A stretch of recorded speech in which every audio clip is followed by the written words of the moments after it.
ആകാശത്ത് പൂർണ്ണചന്ദ്രൻ ഉദിക്കുന്ന രാത്രി, പ്രകൃതി മുഴുവൻ ഒരു ദിവ്യപ്രകാശത്തിൽ മുങ്ങുന്ന സമയം. ഈ ദിവസത്തെ നാം പൗർണമി എന്ന് വിളിക്കുന്നു. എന്തുകൊണ്ടാണ് പൗർണമി ഇത്ര വിശേഷപ്പെട്ടത്? എന്തൊക്കെയാണ് ഈ ദിവസം ചെയ്യേണ്ട ആചാരങ്ങൾ? ദേവിയുമായി ബന്ധപ്പെട്ട അത്ഭുത കഥകൾ എന്തൊക്കെയാണ്? ഇന്നത്തെ വീഡിയോയിൽ നമുക്ക് പൗർണമിയുടെ മഹത്വവും ആചാരങ്ങളും ദേവി പുരാണങ്ങളിലെ ചില അപൂർവ കഥകളും അറിയാം. സൂര്യനും ചന്ദ്രനും ഭൂമിയുടെ എതിർവശങ്ങളിൽ വരുമ്പോൾ ചന്ദ്രൻ പൂർണ്ണമായി പ്രകാശിക്കുന്ന അവസ്ഥയാണ് പൗർണമി. വേദങ്ങളിലും പുരാണങ്ങളിലും ചന്ദ്രനെ മനസ്സിന്റെ അധിപനായി കണക്കാക്കുന്നു. അതിനാൽ പൗർണമി ദിനത്തിൽ മനസ്സ് കൂടുതൽ ശാന്തവും ആത്മീയതയിലേക്ക് അടുക്കുന്നതുമാണെന്ന് വിശ്വസിക്കപ്പെടുന്നു. ഈ ദിവസം ജപം, ധ്യാനം, ദേവി ആരാധന എന്നിവയ്ക്ക് പ്രത്യേക ഫലമുണ്ടെന്നാണ് വിശ്വാസം. പൗർണമിക്ക് ആത്മീയ പ്രാധാന്യം ഏറെയുണ്ട്. ഹിന്ദു വിശ്വാസമനുസരിച്ച് പൗർണമി ദിവസം സത്വഗുണം വർദ്ധിക്കുന്ന സമയമാണ്. ഈ ദിവസം ദേവി ഉപാസന, വിഷ്ണു ആരാധന, ശിവപൂജ, സത്യനാരായണ വ്രതം, ലളിതാ സഹസ്രനാമ പാരായണം എന്നിവ നടത്തുന്നത് വളരെ പുണ്യകരമാണെന്നാണ് ശാസ്ത്രങ്ങൾ പറയുന്നത്.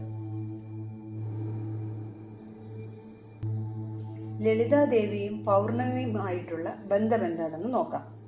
ശാക്തേയ സമ്പ്രദായത്തിൽ പൗർണമിക്ക് ഏറ്റവും അടുത്ത ബന്ധമുള്ളത് ലളിതാ ത്രിപുര സുന്ദരിയോടാണ്. പുരാണങ്ങളിൽ പറയുന്നത് ദേവി ലളിതാ ത്രിപുര സുന്ദരി സർവ ബ്രഹ്മാണ്ഡത്തിന്റെ മാതൃശക്തിയാണ്. പൗർണമി രാത്രിയിൽ ശ്രീചക്ര പൂജയും ലളിതാ സഹസ്രനാമ പാരായണവും നടത്തുന്നത് സമൃദ്ധിയും ഐശ്വര്യവും നൽകുമെന്നാണ് വിശ്വാസം.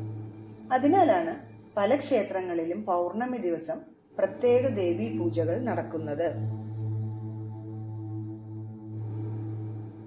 പൗർണമിയുമായി ബന്ധപ്പെട്ട് അന്നപൂർണേശ്വരി ദേവിയുടെ ഒരു കഥയുണ്ട്. ഒരു ദിവസം ലോകം മുഴുവൻ മായ മാത്രമാണെന്ന് ശിവൻ പറഞ്ഞു. അതിൽ ക്ഷുഭിതയായ ദേവി അന്നപൂർണേശ്വരി ലോകത്തിൽ നിന്ന് ആഹാരം അപ്രത്യക്ഷയാക്കി. ജനങ്ങൾ പട്ടിണിയിലായി.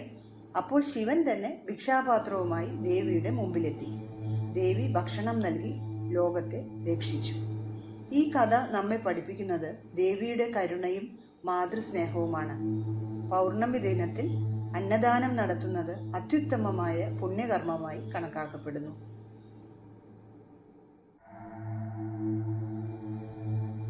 പൗർണമി ദിനത്തിൽ ചില ആചാരങ്ങൾ ചെയ്യുന്നത് ഐശ്വര്യത്തിനും പുണ്യഫലപ്രാപ്തിക്കും വളരെ നല്ലതാണെന്ന് പറയപ്പെടുന്നു.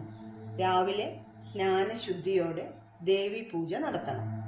നിലവിളക്ക് തെളിയിക്കുക, ലളിതാ സഹസ്രനാമം അല്ലെങ്കിൽ ദേവി മഹാത്മ്യം പാരായണം ചെയ്യുക, ക്ഷേത്ര ദർശനം നടത്തുക, അന്നദാനം അല്ലെങ്കിൽ ദാനധർമാദികൾ.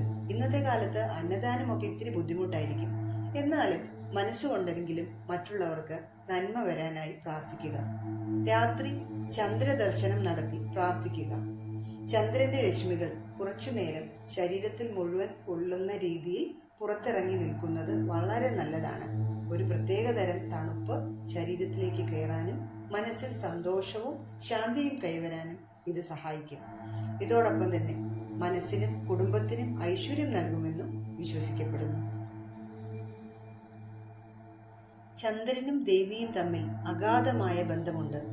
ദേവിയെ പല സ്തോത്രങ്ങളിലും ചന്ദ്രനിഭാനന എന്നും ശശാങ്ക ശേഖരപ്രിയ എന്നുമൊക്കെ വിശേഷിപ്പിക്കുന്നുണ്ട്.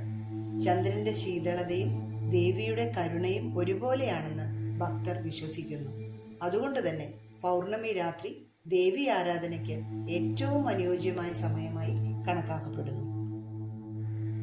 പൗർണമി ഒരു ചന്ദ്ര ദർശന ദിനം മാത്രമല്ല, ആത്മീയ ഉണർവിന്റെയും ദേവി കൃപയുടെയും ദിനമാണ്. ഈ പൗർണമി ദിനത്തിൽ നിങ്ങൾ ദേവിയെ ഏതു രൂപത്തിലാണ് ആരാധിക്കാൻ പോകുന്നത്? കമന്റിൽ അറിയിക്കണേ. വീഡിയോ ഇഷ്ടമായെങ്കിൽ ലൈക്ക് ചെയ്യാനും ഷെയർ ചെയ്യാനും ചാനൽ സബ്സ്ക്രൈബ് ചെയ്യാനും മറക്കരുത്.